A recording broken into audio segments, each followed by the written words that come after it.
What's up, guys? Today I want to talk about MMOs and payment models. This is actually a good news video because the trend seems to be that games are starting to go back to the subscription-based model. And I really am liking that. I'm glad that Final Fantasy XIV is subscription-based. I'm glad that The Elder Scrolls Online is going to be subscription-based. I'm glad that WildStar is going to be subscription-based. And I kind of wanted to talk about this because I personally think free-to-play games, I think they will always exist. And I think it will always be a business model, but I'm glad that the whole everything going free-to-play phase is dying off. There was a point about last year where every MMO/online game that was coming out seemed to be free-to-play, and that seems to be coming to a close, and I'm really happy about this, because free-to-play games suck, man.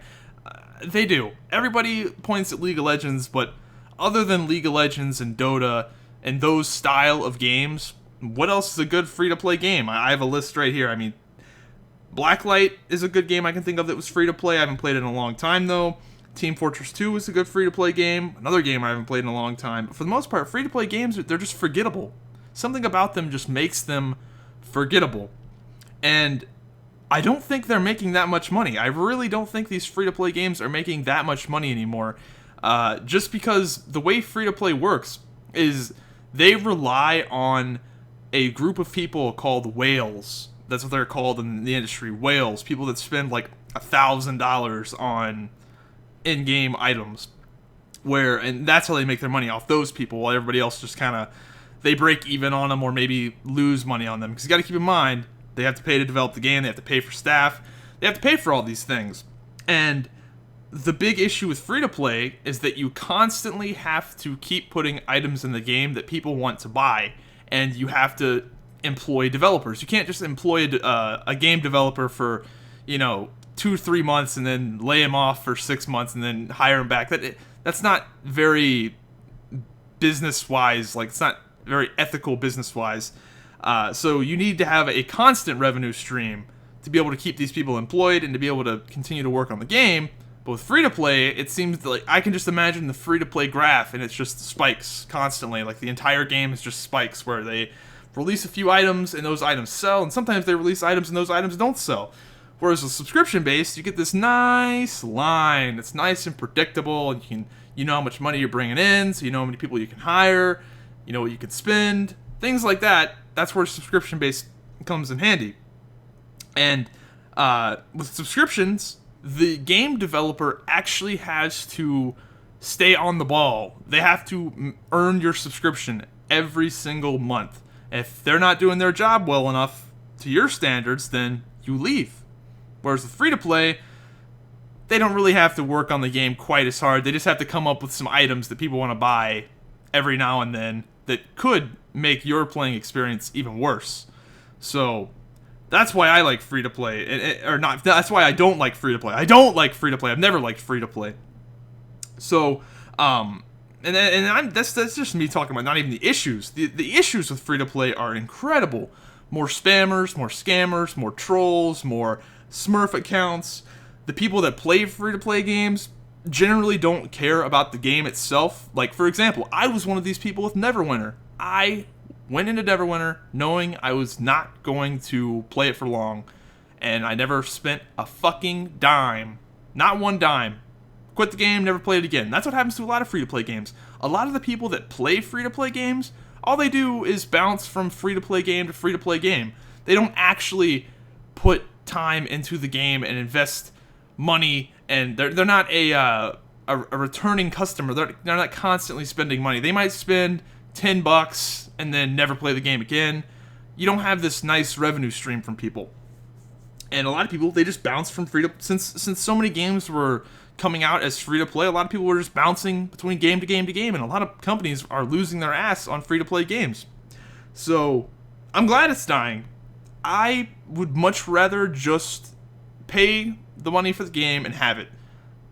That's what I like. I like just pay $60 for your FPS game. You got it. It's a nice, polished game where you don't have to pay to unlock things. That's what I like. DLC, I know people like, what's my opinion on DLC? I like DLC. A lot of people don't like DLC, but what I don't like is day one DLC. Day one DLC? Fuck you. fuck you and your mom's ass if you put day one DLC in your game where you have to pay $15 to get more of the story. That is bullshit.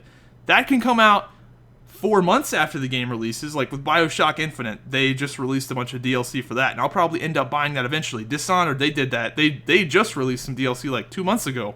That game's been out for like a year.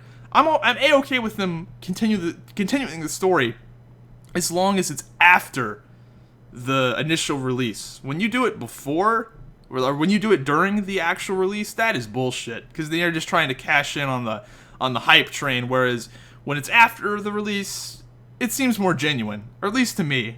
I mean, they might have still made the DLC before the game came out. Like, I'm sure with Call of Duty, all those maps that come out in those map packs were probably made before the game even came out. But that's just my opinion on DLC. I personally like it for the most part. Where else was I going with this? Stop fees, dedicated.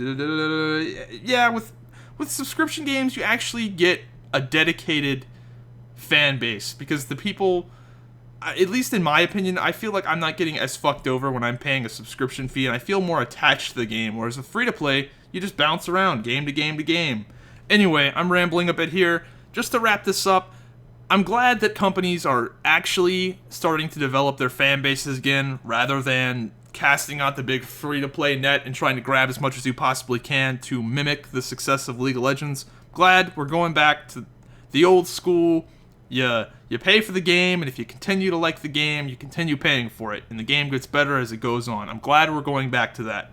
And to you people that play free-to-play games constantly, I want to know, do you actually spend money? Because I know when I play free-to-play games, I rarely spend money. I can't think of the last free-to-play game I spent money on. I think it was Blacklight Retribution. So all the games that I've played that have been free-to-play, the last game I actually spent money on was Blacklight. And that was probably like $10. I didn't spend hardly any money on that game. And that's clearly an issue. So, do you actually spend money on your free-to-play games? I think a lot of people don't. And if you're not spending money, man, the companies may not get as many people playing their games if they're not free-to-play, but the people that are playing their games actually care about the game and want to see it develop, and they're actually paying for it. Whereas with free-to-play, you got a bunch of trolls, people who don't give a shit, hackers, spammers, scammers, gold farmers. It's a fucking mess, so pay to play, baby. Pay to play for life. Some things in life are too simple.